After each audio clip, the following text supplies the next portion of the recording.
വിജയേട്ടനെ ആരോ എവിടുന്നോ പുകഴ്ത്തി സംസാരിക്കുന്നുണ്ട്. അതുകൊണ്ട് എക്കിള് വന്നെ. ആരും എവിടുന്ന് തന്നെ പുകഴ്ത്തി സംസാരിക്കുന്നില്ല. എന്റെ കൈയും കാലും വർക്കടാ സുഖു. ഇന്ന് വരെ ഒരു ഷൂട്ടിംഗ് പോലും കണ്ടിട്ടില്ലാത്ത ഞാനിത് എങ്ങനെ ഷൂട്ട് ചെയ്യും? ഷൂട്ടിംഗ് കണ്ടിട്ടാണ് എല്ലാവരും ഷൂട്ട് ചെയ്യുന്നത്. ഇതൊക്കെ ഒരു മനോധൈര്യല്ലേ വിജയേട്ടാ? അതാണ് എനിക്കില്ലാത്തത്. ദേ ഈ അവസാന നിമിഷം പതറിയാലുണ്ടല്ലോ, ആ സോപ്പ് കമ്പനി മുതലാളിയുടെ കൈയും കാലും പിടിച്ച ഞാനാ. അയാൾക്ക് സോപ്പിന്റെ പരസ്യം എടുക്കണമെന്ന് യാതൊരു ബുദ്ധിയില്ലായിരുന്നു. ഷൂട്ട് ചെയ്യാൻ അറിയില്ലെങ്കിൽ പിന്നെ എന്തിനാ അത് ഡയറക്റ്റ് ചെയ്യാനായിട്ട്? അപ്പൊ അതിന്റെ ഭവിഷ്യത്ത് ഞാൻ ഓർത്തില്ല.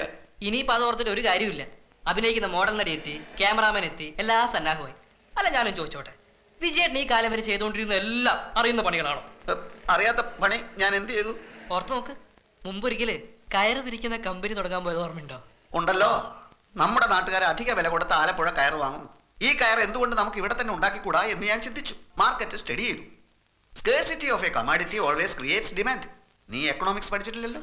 അല്ല അത് നീ എക്കണോമിക്സ് പഠിച്ചോ ഇല്ലയോ? പഠിച്ചിട്ടില്ല. എന്നാ ഞാൻ പഠിച്ചതാ. എന്നിട്ട് എന്ത് സംഭവിച്ചു? നാട്ടിലുള്ള നാളികേരത്തിന് തൊണ്ട് മുഴുവൻ കളക്ട് ചെയ്ത് കുളത്തിൽ കുതിർക്കാനിട്ടു. ഒടുവിലാ മനസ്സിലായത് കയറുപിരി അറിയാവുന്ന തൊഴിലാളികൾ നാട്ടിലില്ലെന്ന്. തൊണ്ട് മുഴുക്കെ കുളത്തിൽ കിടന്ന് ചീഞ്ഞു നാറി വിജയേട്ടൻ നാട്ടിലാകെ നാറി.